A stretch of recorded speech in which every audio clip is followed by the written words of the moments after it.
Awareness doesn't resolve blocks and triggers, guys. It just makes you more familiar with them, comfortable with them, and able to cope with it a little bit better.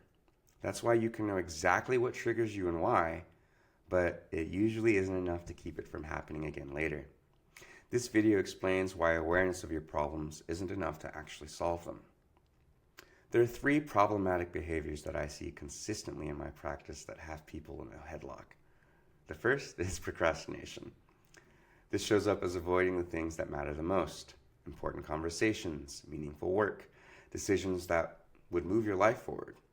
It's often mislabeled as laziness, but that's not really what's going on. It's a little more complicated than that. The second behavior is anger and reactivity. This shows up as snapping over small things, road rage, emotional shutdown, sudden defensiveness, taking things very personally and getting offended easily, and reactivity to those things. And last but not least, certainly not least, good old self-sabotage. This shows up as disrupting stability, picking fights when things are going well, pulling away from people who are available, half-assing the effort necessary to create the results you want, and undermining opportunities right at the last moment. More often than not, these 3 bad behaviors like to party together. They collaborate and make your life a little more difficult. And the consequences of these behaviors, they're long-standing. So the real question becomes this: why is it so difficult to do better even after consciously knowing better? That's because the conscious and the unconscious mind need to be on the same page when it comes to creating change. Awareness only creates change in the conscious mind, not the unconscious mind.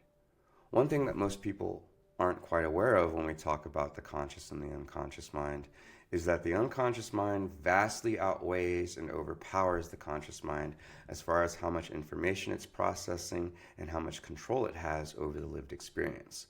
Depending on what source you look into, the unconscious mind is processing less than 5% of the lived experience.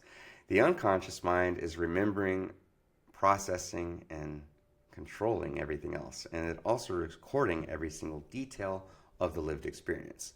The next thing you should be aware of is that when we talk about the unconscious mind, is that everything that occurs within utero up to the first 8 years of your life, the developmental years, becomes part of the programming your unconscious sets as its defaulted state, and it's set in stone. Everything that occurs, good, bad, or otherwise, becomes a part of your unconscious's default programming. The unconscious's primary job is to survive and keep you alive according to that default programming.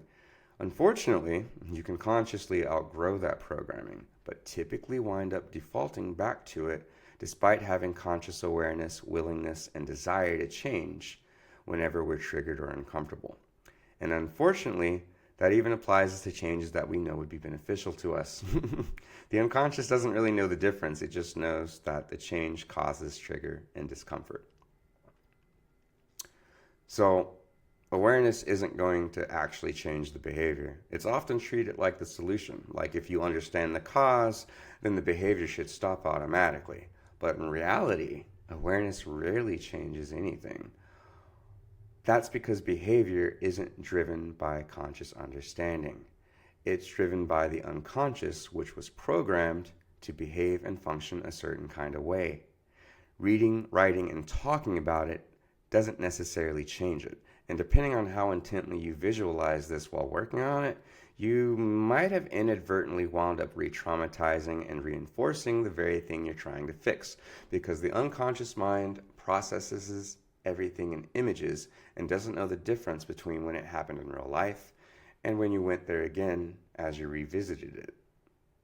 So you can decide all you want that you want change consciously, but if it goes against the grain of the unconscious programming and conditioning that you've got set in place, the unconscious is going to do its best to work against and resist it.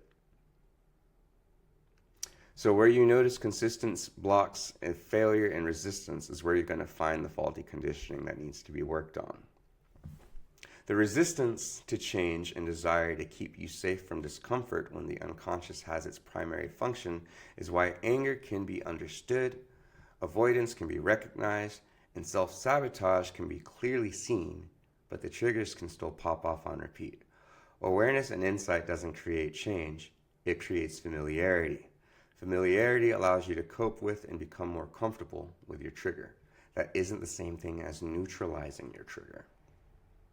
You'll know when the work you're doing is actually working when you get real-time evidence of the work you're doing, when the situations that used to trigger you can't anymore, when your quality of life improves in the area you previously saw yourself as blocked. The world around you changes as a result of the change created within you. Your life will manifest the things you want instead of reasons and circumstances as to why you can't have it. The blocks are manifested and created by the unconscious because of trauma points and limitations that were caused and what was learned in the past. The roots of these problems are located there and cannot be changed, worked on, or adjusted with surface-level tools such as journaling, reading, and talking about it. Don't get me wrong, doing this is helpful to a point, but if that were enough, most people wouldn't actually have any problems now, would they? So, if you want to take this further and you're ready to make some real change, I encourage you to schedule a breakthrough clarity call with me. It's a call to see whether what you're dealing with is something I can actually help you with, fix, change, or let go of. We'll talk about what's been happening and whether this kind of work is the right fit. The link is in the description. Thanks for watching. Please hit the like, subscribe, maybe leave a comment, and share this video with someone you think this video will be helpful to. All right, stay tuned.